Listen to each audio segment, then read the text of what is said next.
Et nous allons terminer cette heure de direct investisseur avec Benoît Rousseau, trader et fondateur du blog Enlil. Bonjour Benoît.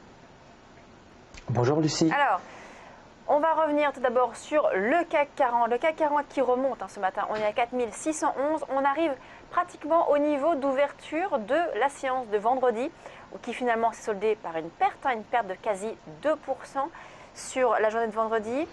Là, on est quand même bien après 1h40, 45 de cotation, on est fortement en hausse. Ça veut dire qu'on pourrait dépasser, reprendre finalement les pertes de vendredi. Oui, c'était effectivement un petit peu l'objectif. Quand on s'est vu à 9 heures, on était aux alentours des 4575 et je vous avais indiqué que je pensais qu'on allait aller chercher les 4600 ou le point pivot hebdomadaire. Donc c'est exactement ce que l'on a fait. On est sur le CAC 40, du moins, on est vraiment sur une belle pente, haussière. On a été rapidement chercher les 4600, on a un petit peu rebaissé et là on repart à la charge. Et là, ce qui est intéressant, c'est qu'on est en train de travailler le point pivot hebdomadaire, donc qui était mon objectif final pour la matinée. Donc super, c'est fait. Et ça va être ça qui va être intéressant.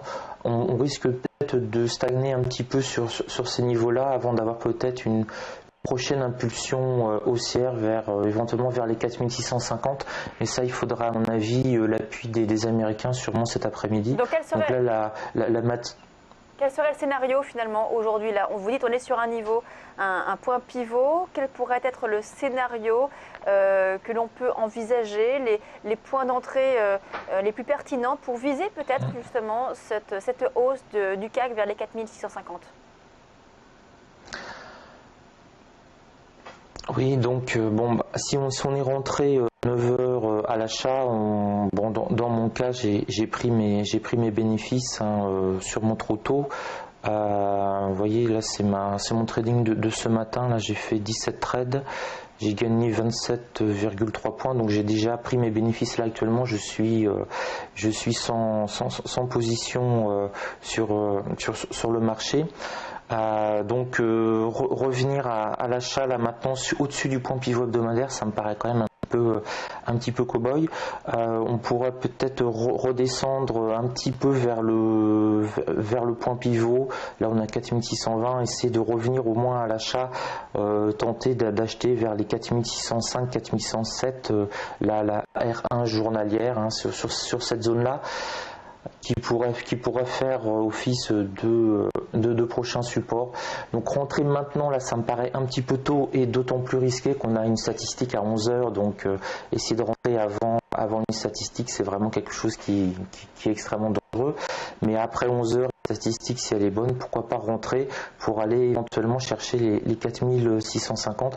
Mais idéalement, j'aimerais bien revenir à l'achat si on revenait sur la R1 journalière ou un petit peu plus bas, là sur cette zone des 4600, 4610 qui paraît intéressante. Aziz, vous, là, on est en train de fortement progresser sur le CAC 40. On a 4617 plus 1,50 de progression après quasi 2 heures de cotation. Ça veut dire quoi? Ça veut dire que là, comme Benoît, on est haussier pour la journée, mais quand même avec de la prudence là, parce qu'on est sur des niveaux importants. On est peut-être haussier pour la journée, oui, parce qu'effectivement, on a dépassé les 4600 points. On va voir maintenant comment vont réagir les investisseurs. Si on revient les tester, effectivement, les valider en tant que support avant de repartir à la hausse, ou si on revient dessus et on tombe plus bas en les cassant. C'est la question qu'on va se poser, c'est les observations qu'on va chercher à avoir justement, notamment suite aux statistiques qu'on va voir ce matin, et je pense qu'on en aura une importante à 11 heures. Effectivement, cela dit, on a un niveau vers les 4630 points, un niveau intermédiaire justement, qui peut faire office de résistance pour l'instant. Pour ma part, j'attends le dépassement de ce niveau-là pour pouvoir éventuellement affirmer qu'on peut aller chercher les 4650 points. Cela dit, on le voit bien, on a fortement chuté vendredi, on n'a pas encore inscrit de nouveau plus haut. Il va falloir chercher justement le dépassement de cette zone d'ouverture de vendredi. On est en train de la tester et de s'en approcher aux alentours des 4630 points. Si on arrive à justement combler les pertes de vendredi, à ce moment-là, on aura éventuellement plus de chances d'aller chercher un peu plus haut. Alors un peu plus haut, ça ne va pas être beaucoup, le potentiel n'est pas illimité. On risque de revenir sur les plus hauts de jeudi dernier, voire la zone des 4660 points, mais dans un horizon de temps et dans une méthode comme celle qu'emploie Benoît, qui est le scalping, ça reste tout à fait convenable, 30 points de hausse. Ouais. C'est une bonne perspective. Benoît, on est à 4623 là, donc on est au-dessus maintenant du point pivot. Vous maintenez qu'il faut attendre un petit repli vers ce niveau, vers la résistance, peut-être la résistance, la R1, pour se repositionner à l'achat, ou au contraire, là, peut-être qu'on peut essayer de prendre le train en marche? Je vois bien, Lucie, que vous êtes une combattante et que vous voulez rentrer souvent sur les marchés, donc vous avez une agressivité de tradeuse évidente. Alors moi je suis un vieux trader qui s'est pris plein de coups dans la figure, donc je peux vraiment vous dire qu'à 10h51, à 9 minutes d'une grosse annonce sur l'Union européenne, je ne vais rien faire. Là pour moi c'est du pile ou face. Je suis tenté, hein, je suis tenté, donc je vais aller surtout prendre un café en attendant de ne pas rester devant mes écrans pour pas avoir un trade d'impulsion. Là, je pense que avant 11h, hein, on va sûrement revenir, se rassurer un petit peu sur le point pivot hebdomadaire ou la résistance journalière. Là, on commence à redescendre un petit peu sur le point pivot. Bon, je sais que vous voulez trader absolument avec agressivité, Lucie. Attendez 11h05. Hein, c'est vraiment le meilleur conseil qu'on puisse donner, parce que là, vraiment, c'est une statistique importante en Europe et c'est la seule du jour. Donc là, c'est vraiment ce qu'on a tous un petit peu avant de savoir si on remet, si on passe en troisième ou si on passe en quatrième, donc si on accélère ou pas. Donc attendre là, je crois que pour vos éditeurs, les 5 prochaines minutes, les 6 prochaines minutes, on va les attendre tranquillement de voir ce qui se passe à 11h. Ce que les gros vont décider, parce que c'est pas, on peut nous donner la statistique, mais nous, ce qu'on en pense de la statistique, ça a finalement aucune importance, et ça va être ce que des gens qui ont 1000 fois plus, 10 000 fois plus d'argent que nous vont pouvoir en penser, donc essayer de suivre ce que eux pensent. Ouais.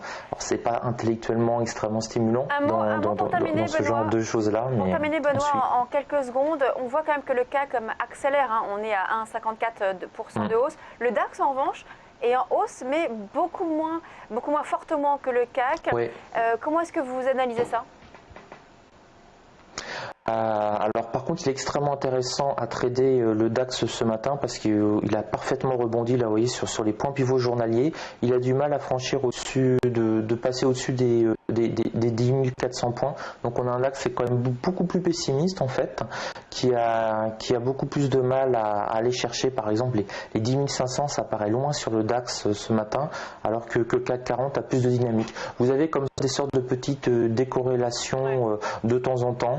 On fait avec. Disons que là, au jour d'aujourd'hui, si on veut mettre un ticket haussier, il vaut mieux a priori le mettre sur le CAC 40 qui est beaucoup plus vif et qui réagit mieux. Hein. Parfait, merci beaucoup Benoît Rousseau. Donc je vais écouter votre sagesse et votre expérience et ne pas être un chien fou. Merci beaucoup Benoît. On vous retrouve dès demain pour de nouvelles analyses sur les indices européens. On passe à la suite de Direct Investisseur.